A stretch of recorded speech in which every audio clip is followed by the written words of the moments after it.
के कॉरपोरेट की सरकार है, गरीबों के खिलाफ सरकार है। टैक्स में आप जो 60% आम आदमी है उससे आपने 60% टैक्स तय किया है, और जो रिच हैं, सुपर रिच हैं, उनसे आप मुश्किल से 2% टैक्स लेते हैं। तो कैसे स्वास्थ्य और शिक्षा पर खर्च होगा, कैसे ओपीएस लागू होगा, ओल्ड पेंशन स्कीम, कैसे विकलांगों को, गरीबों को 3,000 प्रति महीना मिलेगा सामाजिक सुरक्षा पेंशन।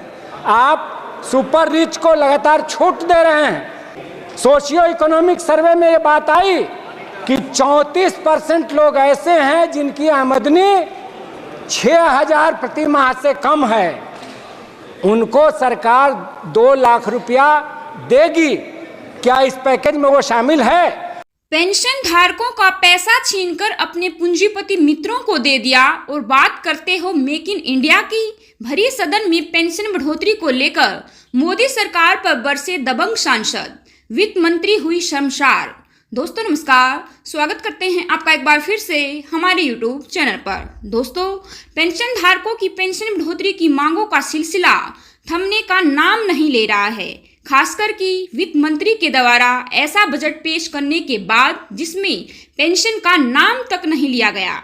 एक और लाखों की तादाद में पेंशन धारक सड़कों पर हैं, अपने हक की मांग सरकार से कर रहे हैं, तो वहीं दूसरी ओर गुस्साए सांसदों के द्वारा पेंशन बढ़ोतरी की मांग राज्यसभा और लोकसभा के गलियारों में शोर बनकर गूंज रही है।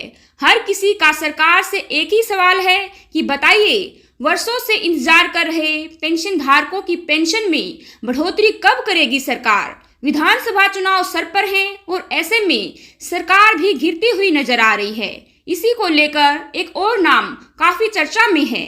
जी हाँ दोस्तों, भाजपा यानी कि कम्युनिस्ट पार्टी ऑफ इंडिया के सांसद कॉमरेड राजा राम सिंह जी पेंशन धारकों की आवाज बनकर मोदी सरकार पर बरसे। वित्त मंत्री के सामने भरी सदन में उन्होंने एक के बाद एक सवाल खड़े किए, जिससे वित्त मंत्री जी भी शर्म से पानी पानी हो गई। पेंशन धारकों की पेंशन की मांग को किस तरीके से उन्होंने सदन में उठाया, आप एक बार उनका ये भाषण सुने। दूसरी बात मैं कहना चाहता हूँ, नौजवानों के प्रति भी यह बजट बहुत ही बेरुखी का इजहार करता है। अव्वल तो जो इकोनॉमिक सर्वे आया उसमें कहा गया कि आधे नौजवान, आधे बेरोजगार, वो रोजगार के काबिल ही नहीं हैं, अनएम्प्लॉयबल हैं। तो स्किल इंडिया क्या कर रहा था? स्किल इंडिया था या किल इंडिया था? वो क्या था? वो क्या था? क्यों स्कूल नहीं बनाया? और अब फिर बात हो रही है कि हम 1 करोड़ नौजवानों को इंटर्नशिप कराएंगे। ये सरकार बहाना ढूंढ लेती है किसी भी मामले में कंपनी को मदद करने का, कॉरपोरेट को मदद करने का। फसल बीमा में 3 गुना ज़्यादा कॉरपोरेट को दिया गया, 1/3 किसान को दिया गया। और इसमें भी 500 कंपनियों को आप जो इंटर्नशिप के लिए पैसा देंगे तो बेरोजगारों को कम देंगे, कंपनियों को ज़्यादा देंगे। और उससे पैदा क्या करेंगे आप? अग्निवीर की तरह एक कंपनी वीर पैदा करेंगे, कंपनी वीर पैदा करेंगे। और फिर ये जो 1 करोड़ नौजवान कुछ दिन इंटर्नशिप लेकर के लौटेंगे देहात में, वे कैसे जिएंगे? आप कम वेतन पर इंटर्नशिप के जरिए आप कंपनियों की सेवा उनसे करवाना चाहते हैं। हम आपसे कहना चाहते हैं कि जो टैक्स जो आपने तय किया है, इसलिए मैं कह रहा हूं कि कॉरपोरेट की सरकार है, गरीबों के खिलाफ सरकार है। टैक्स में आप जो 60% आम आदमी है उससे आपने 60% टैक्स तय किया है, और जो रिच हैं, सुपर रिच हैं, उनसे आप मुश्किल से 2% टैक्स लेते हैं। तो कैसे स्वास्थ्य और शिक्षा पर खर्च होगा, कैसे ओपीएस लागू होगा, ओल्ड पेंशन स्कीम, कैसे विकलांगों को, गरीबों को 3,000 प्रति महीना मिलेगा सामाजिक सुरक्षा पेंशन। आप सुपर रिच को लगातार छूट दे रहे हैं। सोशियो इकोनॉमिक सर्वे में ये बात आई कि 34% लोग ऐसे हैं जिनकी आमदनी 6,000 प्रति माह से कम है। उनको सरकार 2 लाख रुपया देगी।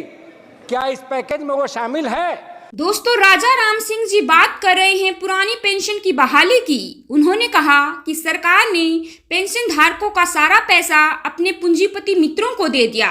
आम जनता पर सरकार लगातार टैक्स बढ़ाती जा रही है और बड़े बड़े उद्योगपतियों का टैक्स कम करती जा रही है।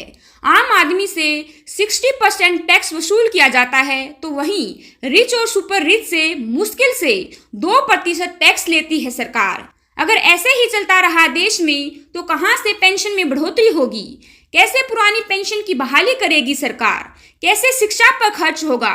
किस तरीके से बेरोजगारी और गरीबी मिटाएगी मोदी सरकार? मुमकिन ही नहीं है। राजा राम सिंह जी ने सरकार से सवाल किया है कि आर्थिक सर्वेक्षण कहता है कि युवाओं का बड़ा हिस्सा रोजगार के लायक ही नहीं है, तो फिर स्किल इंडिया क्या कर रहा था? वो स्किल इंडिया था या फिर किल इंडिया था? उन्होंने कहा कि युवाओं को इंटर्नशिप के नाम पर कॉरपोरेट को लाभ पहुंचाने की योजना है। इससे अग्निवीर की तरह कंपनी वीर ही पैदा होंगे। ना तो सरकार पेंशन में बढ़ोतरी करना चाहती है, ना बेरोजगारी मिटाना चाहती है और ना ही गरीबी को कम करना चाहती है। वो तो लगातार अपने उद्योगपति मित्रों की कर्ज माफी में लगी हुई है। बजट की निंदा करते हुए राजा राम सिंह जी ने कहा कि ये बजट जन विरोधी है। लोकसभा चुनाव के जनादेश और हाल में उपचुनाव की हार के पश्चात भी सरकार ने कोई भी सबक नहीं सीखा। अगर ऐसे ही चलता रहा तो आने वाले विधानसभा चुनाव में मोदी सरकार की हार निश्चित है और पेंशन धारकों की ताकत का अंदाजा सरकार को तब होगा जब वो हार की धूल चाटेंगे विधानसभा चुनाव में। दोस्तों, पेंशन बढ़ोतरी सहित आम आदमी तक की मांगों से सांसद राजा राम जी ने संसद को हिला डाला। ऐसे दबंग सांसद को हमारा सत सत नमन। अगर आप भी सहमत हैं उनकी बातों से और समर्थन करते हैं उनका, तो वीडियो के कमेंट सेक्शन में उनके लिए थैंक्स जरूर लिखें और अपनी राय हमें जरूर दें। अगर वीडियो पसंद आई हो तो वीडियो को ज़्यादा से ज़्यादा लाइक और शेयर जरूर करें और चैनल को सब्सक्राइब कर बेल आइकन को प्रेस करना ना भूलें, ताकि ऐसे ही लेटेस्ट अपडेट से हम आपको तुरंत अवगत करा सकें। आज की वीडियो में बस इतना ही। जल्द ही हाजिर होंगे एक नई वीडियो के साथ। तब तक के लिए बने रहे हमारे साथ। धन्यवाद। जय हिंद, जय भारत।